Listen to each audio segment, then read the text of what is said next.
Bueno, gracias a todos por haber venido, estar aquí con nosotros en una nueva charla de la SECA, esta vez con Toni Silvino. Bueno, Toni Silvino es, además de un amigo, con una gran relación con Portugal y con Francia, donde trabaja, ¿no?, en el servicio de Lyon, y nos va a presentar hoy un tema caro a la arqueología de Francia, ¿no?, de la Galia romana.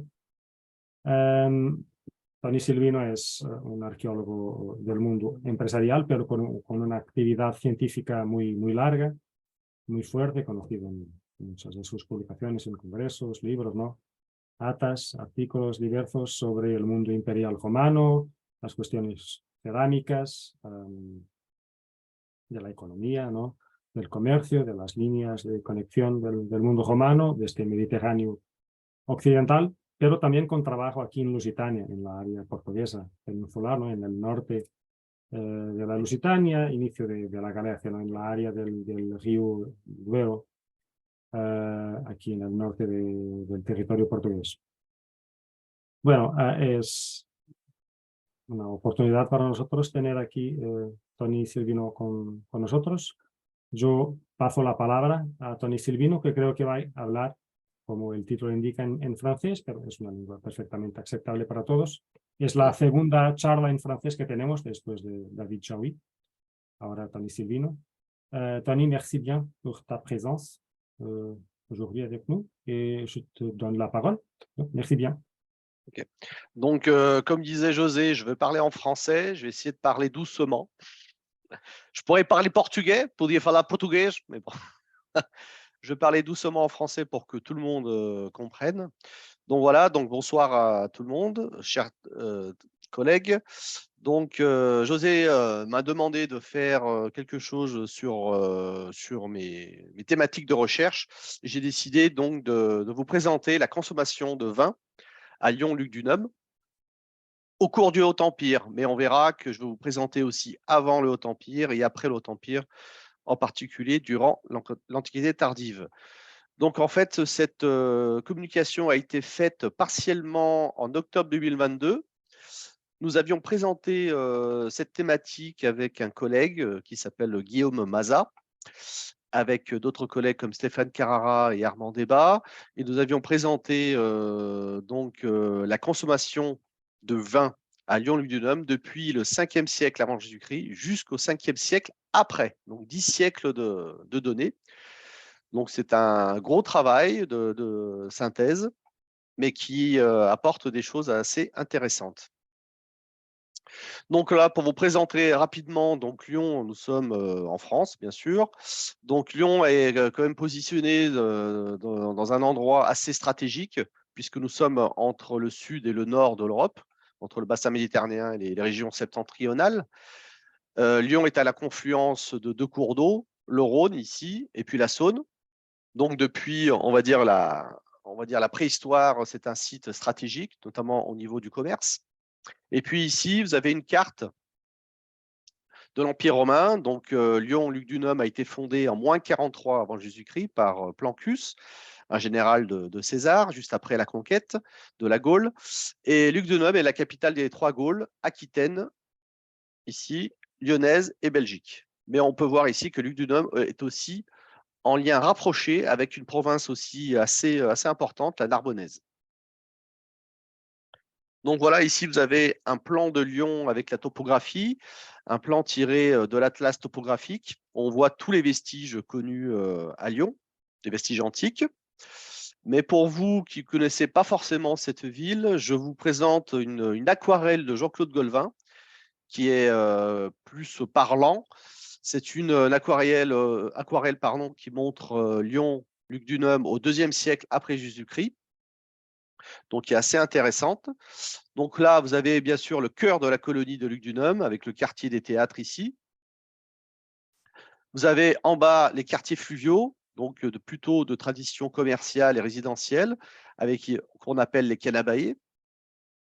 Et puis ici, donc à la confluence des deux cours d'eau, qu'on appelle en langue gauloise Condate, vous aviez l'amphithéâtre des Trois Gaules et surtout le sanctuaire fédéral des Trois Gaules où chaque année, les représentants des 60 cités gauloises allaient prêter allégeance à Rome et à l'empereur. Donc voilà, donc une ville assez riche avec au IIe siècle plus de 30 000 habitants. Donc voilà, donc concernant le vin, c'est vrai qu'il y a plusieurs sources. Bon, on verra que les sources les plus importantes sont les amphores, mais il y a aussi des inscriptions mentionnant les negotiatores vinari. Comme vous pouvez voir, donc là, je vous ai montré trois inscriptions et qui montrent qu'il y avait quand même une certaine corporation à Lyon concernant le vin. Donc, c'était la… Pardon ? Donc, c'était la corporation la plus puissante de Lyon, avec plusieurs d'entre eux qui étaient aussi patrons des dôtes. Par contre, ces documents sont en revanche assez tardifs puisqu'ils sont datés des 2e et 3e siècles après Jésus-Christ.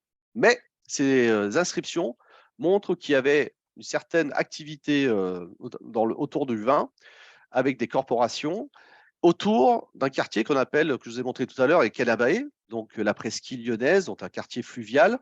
Donc je vous remonte ici l'aquarelle de Jean-Claude Golvin. Donc c'est ici qui avait très probablement les entrepôts et des villas, on va dire plutôt des domus assez luxueuses. Et là, donc, cette image est tirée d'une bande dessinée, Alix, que vous connaissez tous.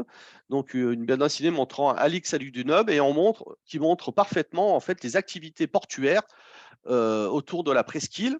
Donc, la presqu'île se trouve ici, avec bien évidemment les arrivages de produits provenant non seulement du nord, au travers de la Saône, mais surtout du sud, avec le Rhône, et notamment des produits qui proviennent du tout le pourtour méditerranéen.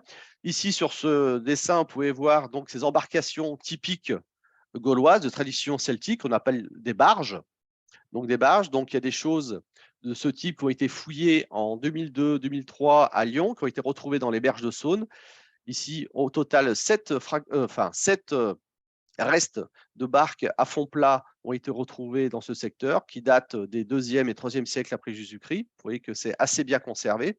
Donc ces barques ont été abandonnées pour boucher en fait un bras de la Saône.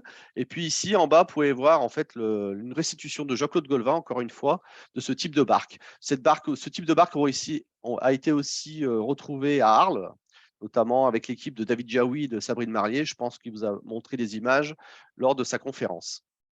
Donc, ces barges étaient destinées à transporter des produits venant notamment d'Arles et du bassin méditerranéen et remonter le Rhône par halage, donc par force animale ou force humaine. Et là, vous avez une représentation, par exemple, alors on est plutôt en 1843, 19e siècle, mais on avait ce type de transport pendant le Haut-Empire, à Lyon. Donc, comme je vous disais, la source la plus importante reste les amphores. C'est vrai qu'à Lyon, chaque fois qu'on fait un trou, on trouve des fragments d'amphores complètes ou en tesson. Donc là, je vous ai montré un échantillonnage de ces amphores et qui permettent d'avoir une idée sur les arrivages de produits divers et notamment le vin. Donc, sur cet aspect, Armand Desbas est précurseur. Donc, il a travaillé notamment avec Stéphanie Martin Kilcher en 1989, notamment pour la période augustéenne. Et puis, sur votre droite, donc, il y a eu une exposition à Lyon sur le vin. Et dans ce cadre-là, Armand Desbas a fait une synthèse sur le vin à Lyon, au Haut-Empire. Donc, je m'appuie sur ces travaux. Donc, je vais quand même, avant de parler Luc du Num, comme je l'ai dit tout à l'heure, a été fondé en moins 43, on va parler peut-être d'avant Luc du Num, à la période gauloise. Donc, les plus anciens témoignages de consommation de vin remontent au 5e siècle avant Jésus-Christ, donc à la transition du Hallstatt Détroit et de l'Athènes A.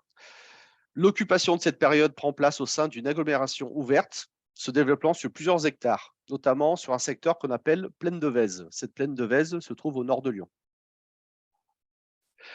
Donc, cette plaine se caractérise par le développement de nombreuses activités artisanales et une part toujours importante d'importation d'origine méditerranéenne pour un site aussi septentrional. Les données actuelles permettent d'identifier un emporium ou un citron-lait participant en commerce de produits de prestige méditerranéen en direction du nord. Donc, plus de 80% des amphores à vin de cette époque correspondent à des conteneurs de la cité phocéenne de Marseille, comme vous pouvez voir en jaune. Donc, la quasi-totalité, je pense que vous connaissez ce type d'amphore et de type de pâte, possède des pâtes micacées caractéristiques apparues après 500 avant Jésus-Christ. On a aussi des importations d'autres régions qui apparaissent comme exceptionnelles, avec toutefois quelques éléments de Grande Grèce et de la côte anatolienne que vous pouvez voir en bas. Et puis, vous avez aussi des importations étrusques, donc ça représente que 10% pour cette période. Donc, on a déjà des arrivages de vin en amphore au 5e siècle avant Jésus-Christ à Lyon. Après un hiatus de 3 siècles, on ne sait pas pourquoi, mais il y a 3 siècles entre le 5e siècle et puis le 2e siècle avant Jésus-Christ, on a un changement d'échelle avec les importations de vins de la côte pyrénéenne de l'Italie, qui sont également exclusifs. La situation est déjà connue et a peu évolué depuis une vingtaine d'années. Quelques chiffres. Donc là, il ne faut pas voir 5500 tessons, mais plutôt 55 000 fragments, 2500 individus et 170 estampilles issus de la famille gréco-italique Dressel 1A, 1B, 1C. Donc des choses qui arrivent en masse, pas seulement à Lyon, mais dans toute la Gaule, et puis dans d'autres régions, bien sûr, du bassin méditerranéen. Là, vous avez, donc c'est le travail de Guillaume Baza. Là, vous avez une planche en fait résumant ces gréco-italiques et Dressel AA, mais bien sûr, il y a aussi les Dressel 1B qui sont bien sûr un peu plus tardifs. Là, par exemple, vous avez les fossés. On a des fossés à amphore extrêmement riches qu'on a retrouvés sur le plateau de Fourvière, qui sera en fait le cœur de la colonie romaine future. Donc voilà pour les périodes, on va dire, antérieures à la fondation de Lugdunum. Donc, concernant cette fondation, donc, comme je vous disais, c'est fondé en -43 par Plancus. Et dès cette époque, un plan d'urbanisme s'organise sur la colline de Fourvière, à Lyon. Donc voilà. Donc, notamment sur le site de pseudo-temple de Cybèle. C'est d'un site qui a été fouillé par Armand Débat pendant une vingtaine d'années et qui a en fait publié les principaux résultats dans les actes de la Sphécac d'Istres et puis plus récemment, en 2012, dans les collections Bibracte. Donc voilà, donc il a été adjointé par Séverine Lemaître qui a fait une thèse, elle, sur les amphores orientales. Donc voilà, donc il a mis en place plusieurs horizons chronologiques et il a pu constater en fait des arrivages réguliers de vin en amphore. Donc bien évidemment, dès 40 avant Jésus-Christ, donc période de la fondation, on a du vin italique, Dressel 1A, Lamboglia 2 provenant de la côte adriatique, et déjà de la Dressel de 4 de Campanie.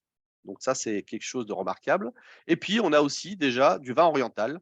Donc c'est vrai qu'on avait surtout une population coloniale d'origine latine, donc il y avait des goûts assez particuliers. Et déjà, les vins, les grands crus orientaux, étaient sur la table de la population de Lugdunum.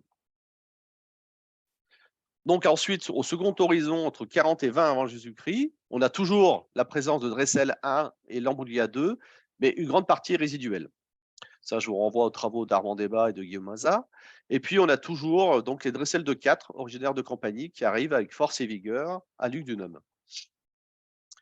Le vin oriental est toujours bien attesté, notamment au travers des petites amphorettes originaires d'Éphèse, Agora 65-66. On a bien évidemment les Dressel de 5, des Rhodiennes, des amphores de Cnide et déjà des amphores crétoises. Et puis arrive à cette époque-là le vin de Tarraconaise, donc bien évidemment avec la fameuse Pasqualin, donc qui a une part assez importante dans les contextes de cette époque. Donc des pâtes qui sont surtout à pâte rouge, mais on a aussi des pâtes à pâte blanche, enfin des amphores à pâte blanche. On a aussi quelques Oberadon 84.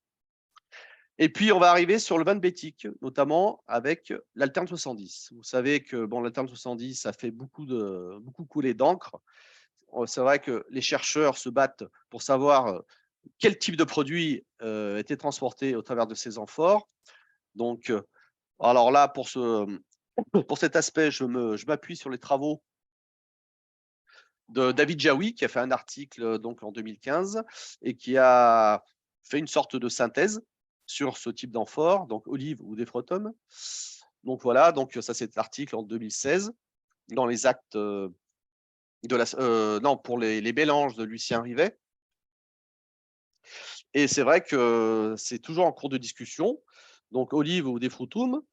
Donc on suppose aujourd'hui que l'amphore diffusait essentiellement des olives et qu'entre deux récoltes, ce contenant pouvait être utilisé pour le transport du condiment qui accompagnait les olives, le défrotum. Ça, c'est l'hypothèse de David Jaoui. D'autres produits ont manifestement été transportés dans Zelter 210, comme le poisson, le boulsoum ou encore la sapa, d'après les inscriptions peintes. Donc, une lecture critique des inscriptions peintes par David Jaoui a confirmé que, dans la plupart des cas, il ne s'agissait pas du contenu primaire de l'amphore. Donc voilà, donc on va dire que ce n'était pas du vin, on va dire, comme les autres types d'amphores, mais il y avait peut-être un type de produit dérivé du vin dans les Inter 210. Donc, on va quand même les garder dans ces amphores à vin. Et puis aussi, donc, à partir de cette période, les vins gaulois du Narbonnaise arrivent en grande quantité, notamment au travers des Gauloises 2 originaires de Marseille, mais aussi des Dressel de 4 et aussi des imitations de Pasquale 1 de Marseille. Ensuite, le troisième horizon, on est tout autour du changement d'air. Le vin italique, que ce soit pour le Dressel 1 ou l'Ambolia 2, sont résiduels, ça c'est certifié. Mais on a toujours les Dressel de 4. Mais le vin italique périclite. Le vin de Tarragonaise est toujours là, notamment au travers des Pasqualins, Aubert 114 et même Dressel de 4.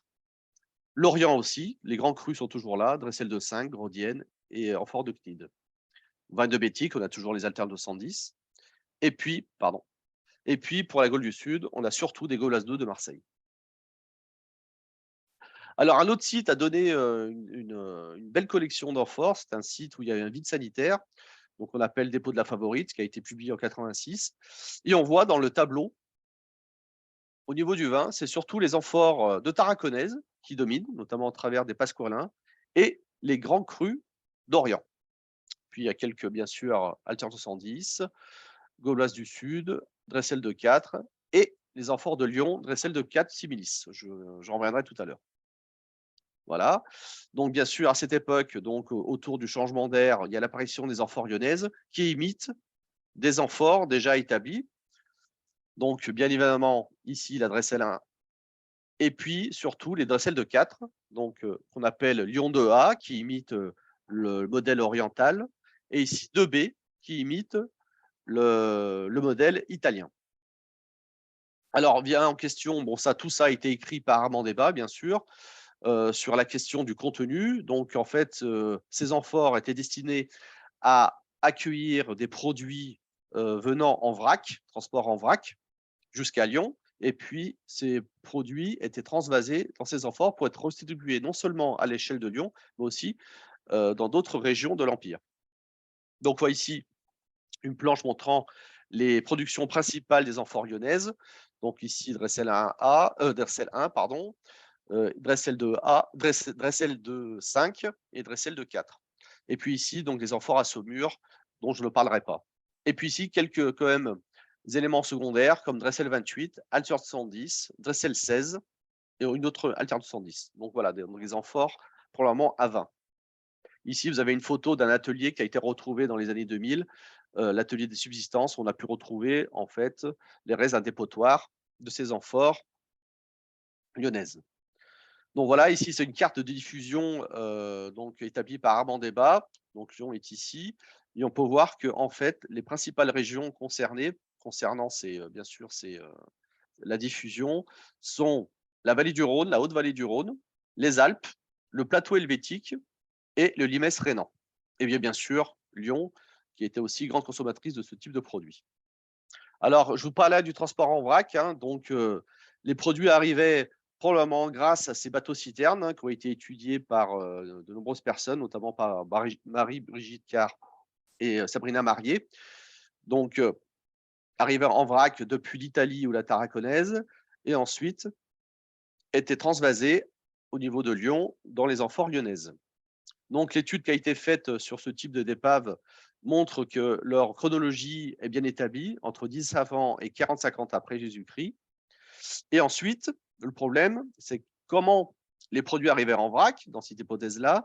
Alors là, je prends l'article de David Jaoui, encore une fois, sur la possibilité que le tonneau ait remplacé le dolium entre les années 50 et 80. Donc là, je vous renvoie à son article qui vous montre cette hypothèse. Donc, il y a aussi une autre hypothèse. Donc, on avait peut-être et sûrement des produits qui arrivaient de Méditerranée en vrac, mais aussi, on a une hypothèse formulée par Mathieu Pou, puisqu'en fait, dans l'ouest lyonnais, nous avons retrouvé des villets qui ont produit du vin, et on s'est demandé, donc il y a 2 villas importantes qui ont été retrouvées récemment, et on s'est demandé si les amphores lyonnaises n'ont pas aussi servi à transporter le vin de ces villets. Bon, ça, c'est une hypothèse. Pourquoi pas, mais elle reste encore à être confirmée. On va passer donc au 1er au 2e siècle après Jésus-Christ, donc le grand boom, j'appelle ça, et surtout le grand boom des produits de Narbonnaise, de Gaule narbonnaise, donc au détriment des produits surtout italiques et d'Espagne. Donc là, il y a eu plusieurs fouilles qui ont livré des lots assez intéressants, et notamment ici au niveau de la presqu'île, on a des niveaux d'assainissement qui ont livré beaucoup d'amphores. Et là, c'est des lots qui ont été retrouvés donc, par Élie Bertrand, donc un collègue. Et vous voyez ici, en haut, le tableau, on voit surtout, donc ça, c'est un dépôt qui date des années plutôt 60, des dépôts avec de nombreuses amphores gauloises, notamment gauloise 1, ici. Vous avez aussi les gauloises 2, 3, 4, 5, gauloise 7, bon, assez anecdotique. Alterne 70 similis, Dressel de 4, donc de Gaulle. Et puis d'Espagne, Alterne 70, comme vous pouvez voir ici, cette planche, et Dressel 28. Alors, concernant la Dressel 28, je vous renvoie aussi l'article, encore une fois, de David Jaoui, qui avait fait faire des analyses sur 3 amphores Dressel 28 trouvées à Arles. Ces analyses ont été réalisées par Nicolas Garnier, qui a mis en évidence la présence de vin rouge. Donc voilà, donc on savait que ces Dressel 28, par leur forme, transportaient du vin, mais là, on a une certitude pour ce type de produit. On a aussi, donc toujours, alors pour le premier siècle après Jésus-Christ, des niveaux d'assainissement, vous pouvez voir encore des choses que les amphores gauloises sont encore majoritaires. Bon, il y a quelques d'autres produits vinaires qui viennent d'Orient, de Bétique et d'Italie, mais elles sont secondaires. On a aussi un dépotoir qui a été retrouvé ici en bordure de la ville antique, qu'on appelle Bas de Loyasse, qui a été publié par Armand Desbas en 1987. Et là, on voit encore l'écrasante part des amphores vinaires. Et c'est à ce moment-là que Armand Desbas a émis une hypothèse selon laquelle les amphores de Gaulle pouvaient transporter un autre type de produit, tellement qu'elles étaient énormes par rapport à ce qu'on connaît comme villa vinicole dans le sud de Narbonnaise. Et il a mis l'hypothèse qu'on pouvait aussi transporter du vin italique et surtout d'Espagne, de Tarraconnaise, dans ce type d'amphore. Bon, ça, c'était une hypothèse d'Armand Desbas.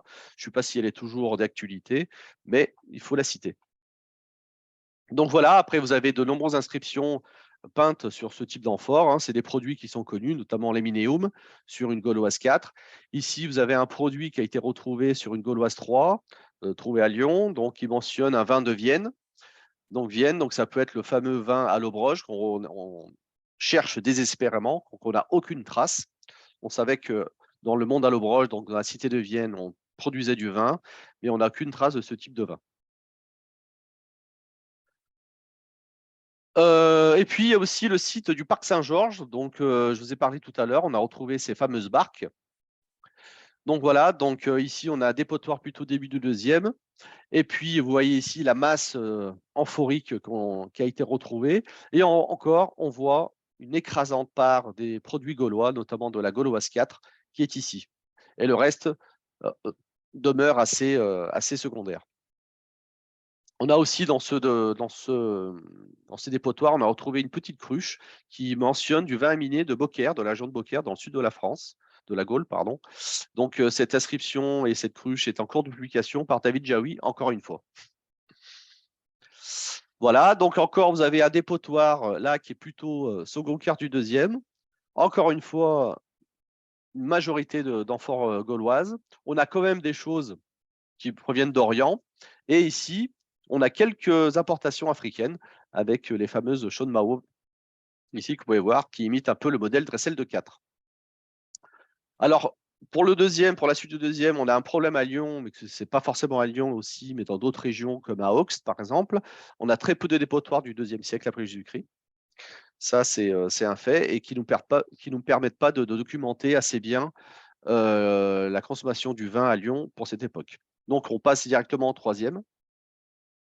Avec ici, donc, toujours, on est dans le quartier de la Presqu'île, qui est un quartier qui a besoin en fait d'aménagement pour l'assainissement en raison des montées des eaux. Et donc, place des Célestins, donc début troisième, on a retrouvé un dépotoir domestique, ici avec des amphores assez complètes. Et encore une fois, vous avez ici une écrasante présence des amphores gauloises, notamment les Gauloises 4, qui sont ici. Mais aussi, on a d'autres types d'amphores, notamment les fameuses Matagalares 1, donc de Bétic, qui ont été aussi, c'est la première fois qu'elles ont été découvertes à Lyon, c'est sur ce site. D'ailleurs, Christine Bonnet, qui était à l'époque chargée de cette affaire, pensait que c'était des amphores orientales. Donc, ensuite, il y a eu les travaux des chercheurs espagnols qui ont montré que bon, c'est une production de Bétic orientale. On a aussi, parlant d'Orient, donc des amphores orientales, notamment de la région d'Éphèse ou de Rhodes, et puis aussi des Capinettes 1 et puis des Dressel de 4 de Tripoli. Pour le même site, pour le même contexte, on a le site de la rue des Farges, donc fouillé par Armand Desbas. Donc pareil, donc une écrasante présence des amphores sud-gauloises, notamment de Gauloise 4. Mais on a quelque chose aussi, bon, même si c'est en position secondaire, des amphores orientales, des amphores africaines, Mauritanie césarienne, et puis des amphores de Bétic, notamment de type Dressel 28. Et puis on passe au milieu du troisième. Et toujours sur le site du parc Saint-Georges, donc au bord de Saône, on a trouvé un dépotoir de cette époque-là, milieu troisième, et on voit l'arrivée en masse des produits africains, notamment des africaines 2, comme il peut voir sur cette planche. Mais malheureusement, comme vous le savez, que ce soit pour ce type d'amphore ou pour les autres, à part peut-être pour les africaines 1, on ne connaît pas le contenu précis de ces amphores. Donc je vous renvoie à l'article de Michel Bonifay, qui est assez récent, 2021, et donc que j'ai eu par téléphone il y a très peu de temps et qui me confirme bien que les amphores africaines, eh ben, c'est toujours pas ce qu'ils contenaient, à part certaines, donc ce qui est dommageable. Donc du vin, des saumures, de l'huile, etc. Nous ne savons pas pour l'instant. Donc voilà, donc les types d'amphores attestés pour cette époque-là, mais après, donc parallèlement, on voit toujours donc une écrasante présence des Gauloises 4 de Narbonnaise. On a d'autres types d'amphores, notamment originaires d'Égypte, d'Orient, pardon, et d'Égypte. C'est vrai qu'ici, c'est la première attestation d'amphores égyptiennes, troconiques, donc qui transportaient du vin, mais aussi d'autres amphores d'origine orientale, et ici des amphores d'origine de Bétique. Pour la fin du troisième, toujours sur ce site-là, on a un dépotoir domestique plutôt fin du troisième. On a toujours des amphores africaines, que vous voyez ici, africaines 2. Mais malheureusement, le contenu est toujours incertain. On avait fait à l'époque des analyses paléogénétiques qui ont été publiées en 2004, qui ont mis en évidence la présence de produits de type poisson, de saumure. Donc probablement des amphores à saumure. Bon, il faut, je pense, multiplier les analyses, notamment les analyses biochimiques. Malgré tout, les amphores gauloises sont toujours présentes, notamment les fameuses Gauloises 4. Ici, vous avez ici les dessins. De Bétic, on a toujours la présence des fameuses Matagalares 1. D'Orient, les Rhodiennes. D'Italie, on a des produits qui reviennent en force, les fameuses Dressel de 4 tardives, donc qui viennent de Campanie. Donc ça, c'est quelque chose de remarquable. Et puis, on a, à cette époque-là, l'arrivage des vins siciliens, notamment dans ces fameux amphores, petites amphores Agora M254. Donc, ce travail avait été fait à l'époque par Claudio Capelli, qui avait identifié une grosse production de Sicile. Mais on a aussi des éléments de Tripolitaine aussi. Et puis, cet amphore aussi, qui est rarement attesté, c'est une amphore de Calabre. Donc, une amphore vinaire de Calabre. Et puis, donc, on passe carrément l'Antiquité tardive, donc milieu du IVe siècle, avec toujours sur ce site Donc, la présence d'amphores africaines, donc maintenant avec les K25, donc les africaines 3, donc rebaptisées par Michel Bonifay, mais malheureusement, le produit est toujours incertain. On a aussi ici les africaines 2C, pardon. Et puis, donc, les fameuses amphores de Sicile qui sont toujours là. Et ici, une nacelle 30 de la péninsule ibérique. Donc, pour l'Antiquité tardive, plutôt pour le 5e siècle, on a très peu de choses, malheureusement, connues. Donc, je vous renvoie juste à ce site qui a été publié par Séverine Lemaître, donc sur le site d'Oltec-Gadagne. Donc, on a des choses qui arrivent, comme les Kei 52, qui sont connues, qui viennent d'Italie.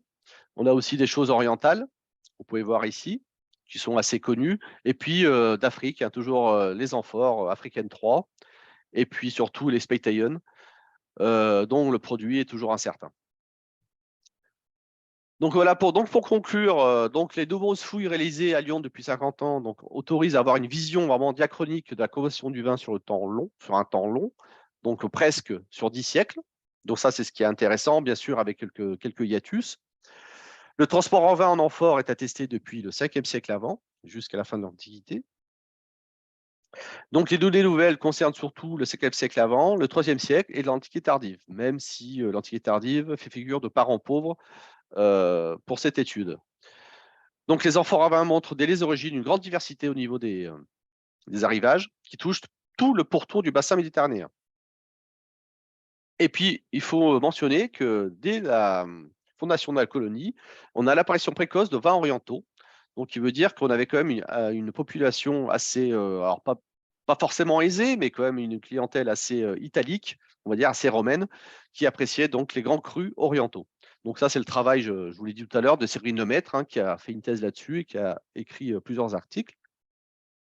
Et puis aussi, la question des amphores locales, imitant les conteneurs à vin, qui pose la question des produits arrivés en vrac depuis le bassin méditerranéen, donc par Dolia ou par tonneau. Donc ça aussi, c'est encore un travail à faire pour savoir quel type de produits arrivaient en vrac jusqu'à Lyon. Et puis, bon, bien sûr, ces amphores servaient à alimenter donc, les provinces dont je vous ai parlé, donc les régions un peu plus septentrionales, comme le plateau helvétique, le Limès rhénan, mais aussi Lyon. Donc voilà, donc ici pour montrer rapidement donc les cartes, les principaux rythmes d'importation. Donc au 5e siècle avant, ça vient essentiellement de Marseille. Premier avant d'Italie. Pour la période augustéenne, enfin de la fondation de la colonie jusqu'au changement d'ère, ça vient essentiellement d'Orient, de Tarraconèse et de Bétique, bien évidemment si les Alpes 70 transportaient du vin ou un produit dérivé du vin.